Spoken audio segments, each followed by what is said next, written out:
everybody. Welcome to the Exchange here in beautiful downtown Bloomsburg, Pennsylvania. We are surrounded by a show on the theme of belief. We put it out into the world. What do you believe? How do you represent that visually? Tonight we are going to hear a few ideas about belief in actual words. I will say briefly, I remember going back to about 1980, Steve Martin on Saturday Night Live did a piece on what he believes, and it did actually make it onto prime, well, that wasn't prime time, it was not ready for prime time, and it's not ready for prime time, so I'm not going to repeat it here. On National Public Radio a few years ago, they did a series called This I Believe. Mm-hmm. If I'd gotten myself organized to write something down and send it in, I would have talked about what I believe is the big picture. In order to think about the world, understand the world, come to determinations about the world, we really have to understand and look at a lot of different things. It does not pay to be narrow. And the Exchange is a fantastic example of the big picture. Lots of different ideas from lots of different people come pouring in the door here, so all of us can appreciate those ideas, think about those ideas, see where we stand in relation to those ideas. To give us some ideas now, Elaine Walz. Thank you.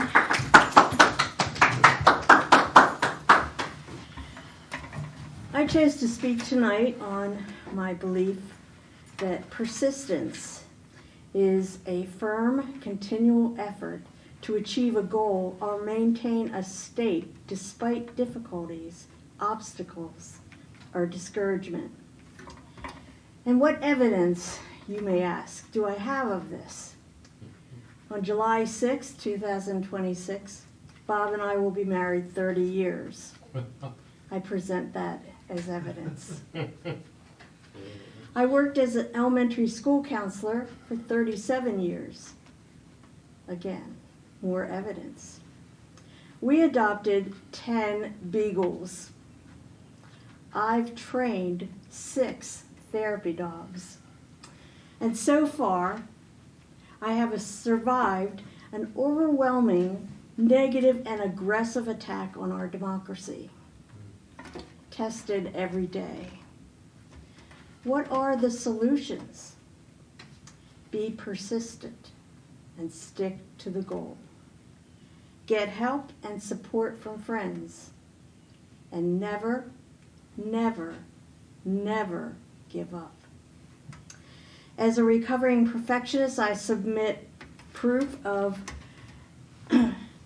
my puzzle, which states on the box that it has 513 pieces. The evidence here shows that the 2 of those pieces are missing.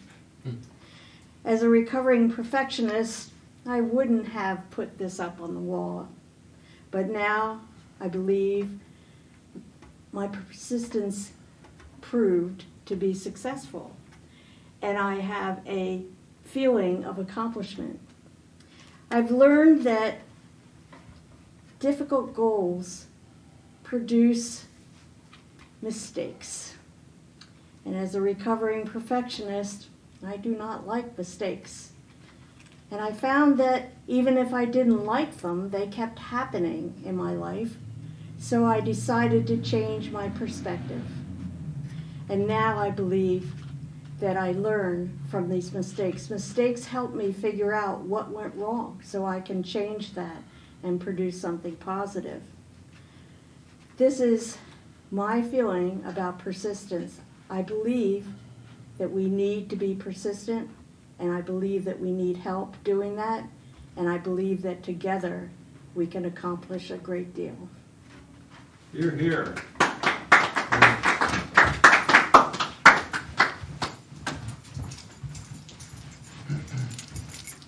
Thank you, Elaine. That was really lovely.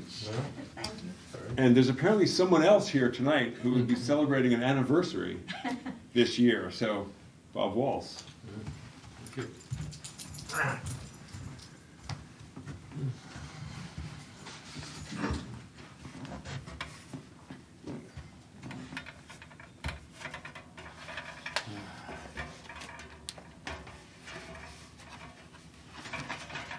What I would like to present is a reading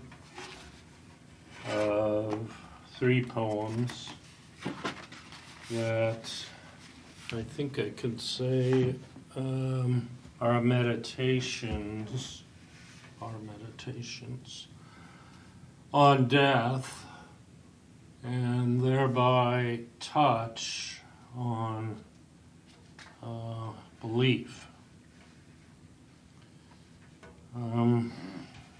So I will begin with that. This is called Through Crumbling Dams. Through crumbling dams, death will fade. From the womb, one room is walked.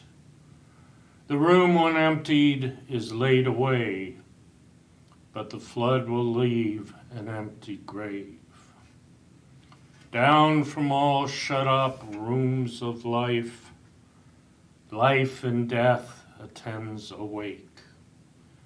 When at last your room is left, emptied, unlocked in another's heart, no corpse will ever lie like raving waves in a vault. Through crumbling walls, life is made.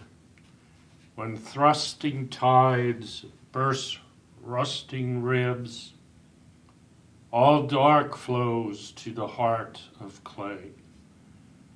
And then when only the dam is left, crumbling now into itself, a flooding fills this last room's void, and the moonlit womb issues forth.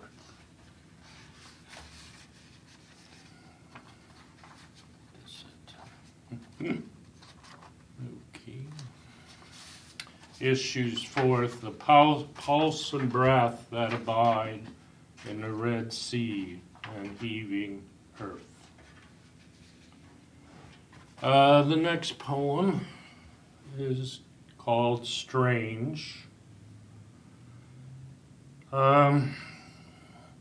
Strange, there is a forever and an everything I will never see, but know only by the spiritual vision's singularity, though I am a part in all its being. Strange, there are parts of me I will never see, opening past the infinitesimal, leptons in the blood, quirks of the brain, and hidden desires and the conflicts within mind and soul, that I know only by visionary imagery, where all eternity is a part of my being. And the last but not least, titled Where Your Still Eye Turns. I am born to death in every movement. When a breath dies, there resides a new face in my being's presence.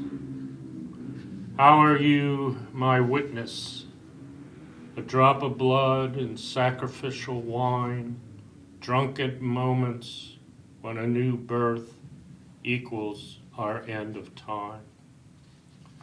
The light of your face in the space of mine will bloom in a secret sky, like the womb that holds the stars in its dark and pulsing domicile. And the air of integument your face defines will be mine. My breath, your memory. How moves your life I revolve towards as I die. And you furthest down, to whom we all turn.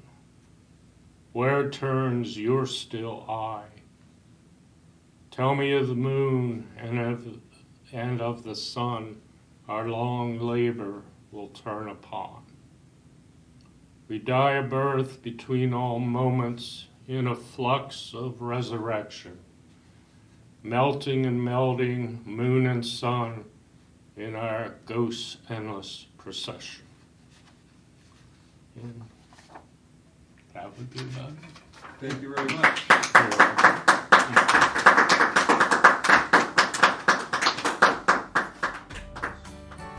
Maybe tomorrow